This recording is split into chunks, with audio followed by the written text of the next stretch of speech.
So dear participants, let's start with the topics of Unit 3 for the PLC coursework. As I have already detailed in the documents that I have sent to you, the very first topic is not directly related to your syllabus. However, since the integer file, the concept of integer file is going to be very randomly used and very extensively used in mathematical implications with PLCs. Therefore, I thought that it is better to have a recapitulation of the memory organization in PLCs.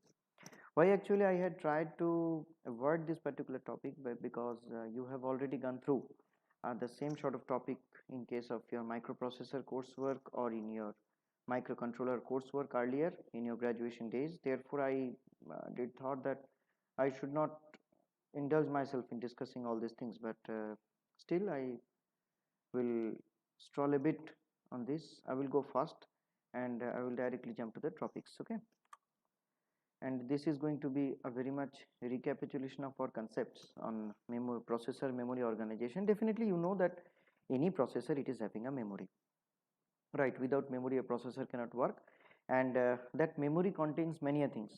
There is some part which is there to store the data, there is some part which is there to store the program informations. If there is some mathematical logical operations that are being taken place, then there is some part in the processor that takes care of the status of the mathematical operations. So all these things, they require pre-designated space in the processor memory map.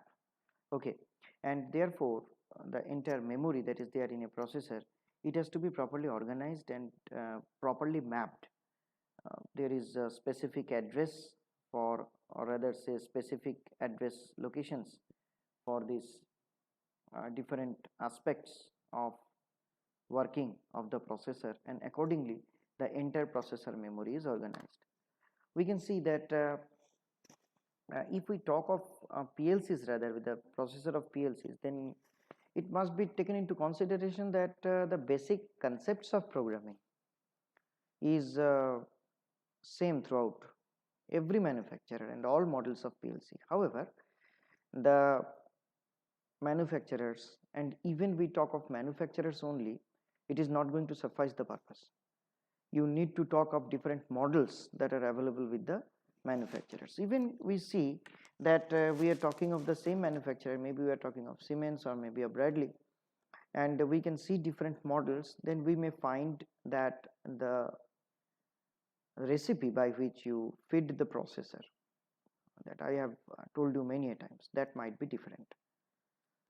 And at the same time, the same is also applicable to the memory organization in case of processors. You know that whenever we are talking of different PLCs, the memory organization is different, the IO addressing recipes can be different, there are different instruction sets to solve the problems by means of that PLC. However, although the objective remains the same, the basic thematic assemblies, they remain the same. However, these there are differences, differences in shorts, differences in different types of representation, so they can be different.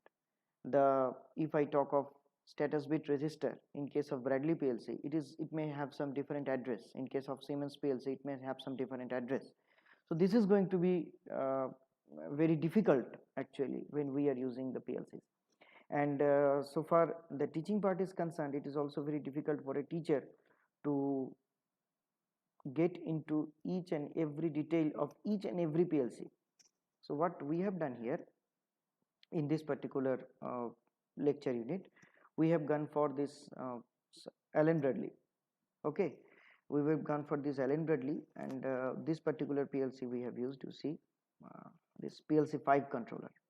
Okay, it was one of the extensively used controllers of Allen Bradley, and this is what we have used for the discussion throughout this particular unit, and whatever the examples that I will be giving you, especially in case of mathematical instructions, then this particular PLC will be described.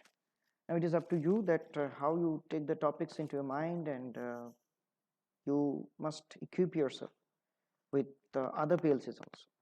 So as I have already told you that we have got Siemens PLC at Deen Dayal Upadhyay Kaushal Kendra. You can come down over here, we have got Snyder PLC over here, we have got Delta PLC over here. So whatever you require, you can have those PLCs over here only at DTUKK. So you can come down here, you can get yourself equipped while getting the programs done by your side. And if it is not possible for you, then at least you go to the program manuals of different makes, different manufacturers and different models, which will help you to get the idea of different other PLCs than the AB PLC 5 that we are talking about in this particular discussion session. Now you see that if I talk of the memory space of PLC, then broadly it can be divided into two categories. One is the program file and other is the data file. Okay, so definitely the program files are there where the program is stored, because you feed the program to the PLC, that has to be stored somewhere. And definitely when we are using program, many programs that require that it has to work on certain data, so that data has also to be fed to the PLC. If the PLC is working on certain data and the output is also in form of certain data, then that data has to be stored somewhere in some PLC location. Therefore data files are a separate zone in PLCs. So in broadly we can say that these program files and data files are the two particular sectors where we should throng our concentration upon. And you can find that in between these also there are in between individual sections, their orders, the section's length, that actually vary. Okay, depend on the manufacturer and model. That you should be very clear about right at the beginning. Whatever I am talking about is about Allen Bradley PLC 5. However, if we use some different PLC, then definitely things might be different, that you need to go through about its data sheets. Now see, this is the basic diagram of program and data file organization of the SLC 500 controller. This is the SLC 500 controller of Allen Bradley. You can see here that there are program files. There are some parts which are system functions are there. There is something which is reserved, and user program and subroutine program is free to be accessed by the programmer. You can see that system functions are something like firmware in the PC. Okay, that is to be there. There are some reserved part which cannot be accessed by the user, and then you can fit the program here in this part. And in the subroutine program, I hope that you are very clear with the concept of subroutine in a program. If you have any confusion about that, then within a very briskly I can tell you that if suppose in a particular program there is a certain function which is to be I should say performed time and again during the execution of the entire program. So under that circumstances, if that particular function it is written through 10 to 15 lines maybe, okay, so every time you need not to write the 10 to 15 times that particular 10 to 15 lines every time in the main PLC program. What you can do is you can keep that 10 to 15 lines in a different location, and this particular different location is actually the subroutine location where you can put that 15 lines, and whenever during the course of the operation that particular 15 lines are required, you can call them to be there, and you can use them, and once those 15 lines are executed, then you can return to the program. So here there will be two new words, one is call and other is return. So in that you have already gone through perhaps in your microprocessor or microcontroller coursework. In PLCs also those jump instructions are there, the subroutine call instructions are there, we will see in due course of time. But please remember that user program has got a different space and subroutine programs has got a different space in the program file format. If we are talking of data file format, then there are several different aspects. One is the output image file. You can easily understand that output terminals are somehow connected to this output image part of the data file. Then input image file, status bits are there, bit functions are there. We have already talked of bit functions. Whenever some internal data storage has to be taken care of in forms of bit, then bit function has to be implemented. Then there is timer and counter, because the timer has got some preset, the accumulator is there, all these things are there. Therefore they also need a memory. Okay, so these things can be stored in the timer block. Then there is a counter part of the memory, then there is a control part of the memory, then there is an integer part. This integer part is very important because whenever we are talking of this mathematical instructions of PLCs, then integer is very extensively used. Then there is something called reserved, then there are some network parts, then there is some user defined like scratchpad area where things can be accumulated. Okay, so now you see uh, what are program files. Program files are the part of the processor memory that stores the user ladder logic program. So whatever you define in your ladder logic, that is actually stored in the program files. And remember that these program files are the most of the bulk of the total memory. Okay, that stores the ladder logic that controls the entire machine operation, and whatever logic that machine is performing at the output, that is the result of the instructions that are programmed in the ladder that you have fed to the PLC. And remember that in these program files, most of the instructions, they required one word of memory. Okay, I think that I should not every time recapitulate what is one bit, one byte, one nibble, one word. So everything should be clear in your mind whenever we talk this. Okay, I will not tell the numbers anymore. You should remember this by like the oxygen you breathe in, you should remember this. Bit is one word, then you have, whenever you have got 8 words, 8 bits, you have got a byte. For 4 bits, you have got a nibble. For 16 bits, you have got a word, like that. Okay, now you see that as I had already told you, there are 4 parts in the program file of this PLC SLC 500. One is the system functions file, then there is a reserve part, then there is a main ladder program, and there is a subroutine ladder program. You can see in the system function part, this include various system related information and user programmed information such as the processor type, its IO configuration, the processor file name, the password. So these are used for the functioning of the system of this processor. Then there is a reserved part which is not accessible to the user. Then there is a main ladder program which is file 2, which is designated as file 2. This file is always included and contains user programmed instructions that define how the controller is going to operate while it is executing that particular set of instructions. Now you see here that actually the main ladder program, it is where your ladder program is stored. Okay, that you should keep in your mind. Next there is a subroutine ladder program. These are also user created and are activated according to subroutine instructions that are residing in the main ladder program. So whatever subroutines you write in your ladder program, that is going to be stored in the subroutine ladder program part. Now you see, let us talk of the data files, because we are going to talk on these mathematical instructions in this particular bit, and definitely data files are going to play a very important role. Now you see that the data file, in the data file portion, the processor's memory, it actually it is exploited to store the input and output status, the processor status of various bits, and the numerical data. Okay, now you see these files are organized by the type of data, and they include this output part, the include part, the status part, the bit part, the timer part, which I have already told.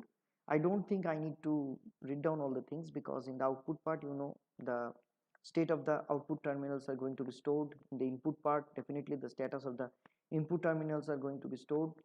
The status files, actually the status files are very important for controller operation. Information is stored here, because if you are working with some mathematical information, a mathematical application, then whatever the status of that mathematical application, if it is a 0, if it is a positive data, if it is a negative data, like that, all things are stored over there, and definitely they are useful for troubleshooting the controller and the program operation.